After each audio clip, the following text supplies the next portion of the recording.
What's the hardest thing you've ever been paid to do? My best friend Audrey handed me $300 to sing to my ex on his birthday. Audrey kept stirring her coffee, avoiding my eyes. I need you to sing at my cousin Renee's boyfriend's birthday party tonight. I leaned back in my seat and squinted, examining her nervous movements. $300 to sing one song? What's the catch? Audrey bit her lip. The song is Break Even by The Script. My heart squeezed painfully. That was our song, the one I hadn't been able to listen to since my ex and I broke up 2 years ago. I sighed. Audrey, what did you do? You need this. You've been crying over him for years, and I hate seeing you so down, so I thought maybe things would go well if you see him again. She rambled. I stood up and slammed my hands on the table. What do you mean if I see him again? Audrey looked up with an apologetic expression.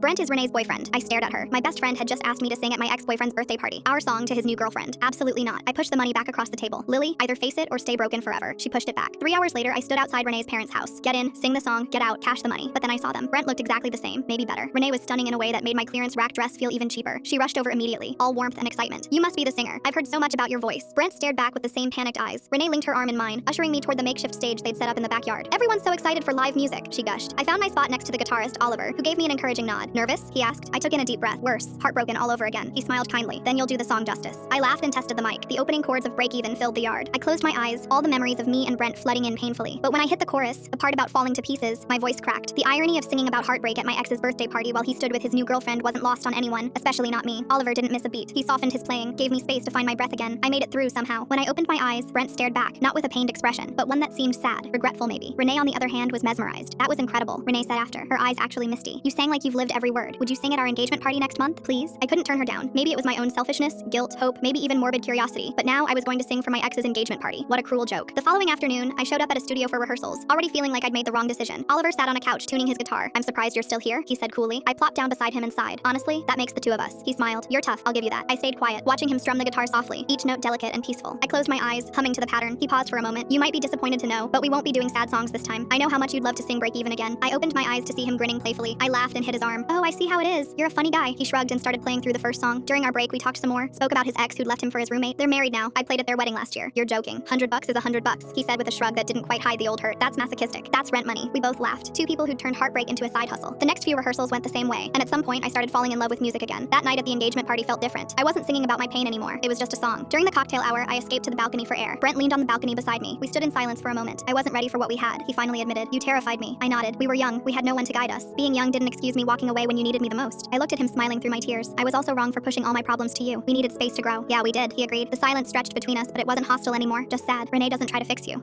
She just lets me be. He wiped away his own tear. Good, that's good, I said, patting his shoulder before walking off. Oliver found me after, handed me water. Happy tears this time? Close your tears. Even better. At their wedding, I sat in the crowd, no longer uncomfortable. I spotted Oliver walk in through the doors wearing a tux and whistled. Wow, you clean up well? He laughed. I have to. My sister is getting married. My jaw dropped. He leaned in and whispered, hey, what if we also get married next year? Would $100 convince you? I blushed and burst out laughing, quoting him, $100 is $100.